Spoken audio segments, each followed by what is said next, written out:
When our failures affect our relationships, we need to be willing to say and truly mean, number 1, I'm sorry. Number 2, please forgive me.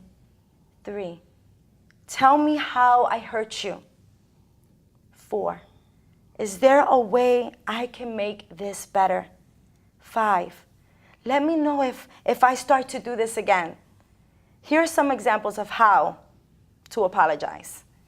I am sorry for the comment I made the other day. It is important that you call out the offense. I'm sorry I betrayed your trust. Please forgive me for not going to your son's birthday. I am sorry I screamed. That was unacceptable. I am so sorry I humiliated you in front of your friends or family. I'm so sorry I made you feel that way. I am sorry for being rude and not thinking of your feelings. And here's how not to apologize.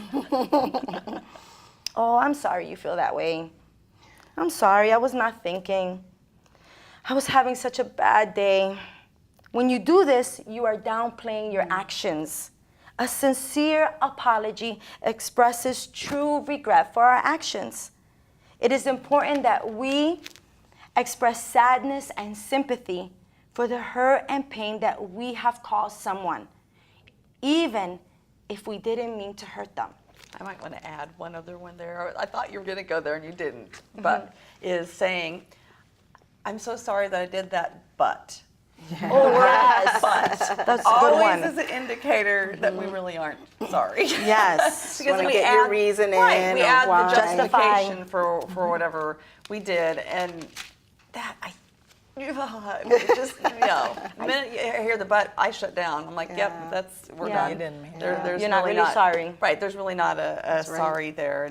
And the other thing this was important, this is really the sorry, but saying please forgive me can be difficult. Yeah.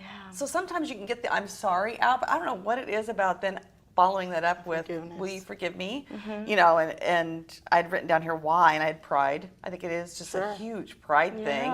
And we feel, we're already saying I'm sorry, so I don't know why, but there's an embarrassment maybe, a shame aspect there too, that kind of humility that that holds us back, but I it's think hard, that but it's so necessary. when we don't ask for forgiveness, I think what happens, and perhaps maybe what blocks us from doing it, is the phrase please forgive me means I want to enter back into a right relationship. And some people may not, when they're saying sorry, maybe they're not recognizing even how damaged the relationship is, so they're just saying I'm sorry. Yeah.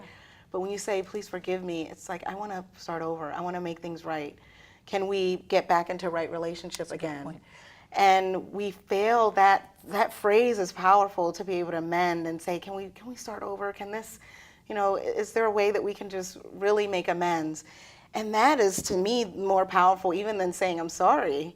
And we miss that opportunity for true healing to begin to take place by skipping out on that phrase. Or there might be a situation where I know I need to say I'm sorry, but by asking for forgiveness, it takes me a step further. Okay, it's not simply saying, I might need to say I'm sorry, I know that, but I'm not fully there. So forgiveness, when you're asking for forgiveness, Absolutely. it is the second You're owning. completing step of it. Yes. But it's also saying, will you respond to me? Will you Yes. tell me? That's You're true. asking a question.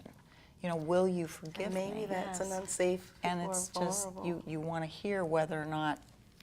Yeah, It's you know what okay. I've even done when I've gone to people and I've asked them for forgiveness because I feel like maybe they might bring it up the next time around, like if they get mad at me because I'm human and I fail miserably, I let people down sometimes. I'll say, do you release me? Will you forgive me and will you release me? And that takes them to a whole new level, and challenges them now to Not forgive holding me you and let me onto go. for you. Yeah. So, and powerful. another relationship, you made a good point about trying to restore the relationship and how, the relationship was hindered. Another relationship that's ultimately hindered is our relationship with God. If we're trying to pursue a relationship with God and walk with God, we need to make sure we're right with one another. And there's a really good verse that I wanted to share here. It's in Matthew 5:23. It says, so if you are offering your gift on the altar, and there you remember that your brother has something against you, leave your gift there in front of the altar.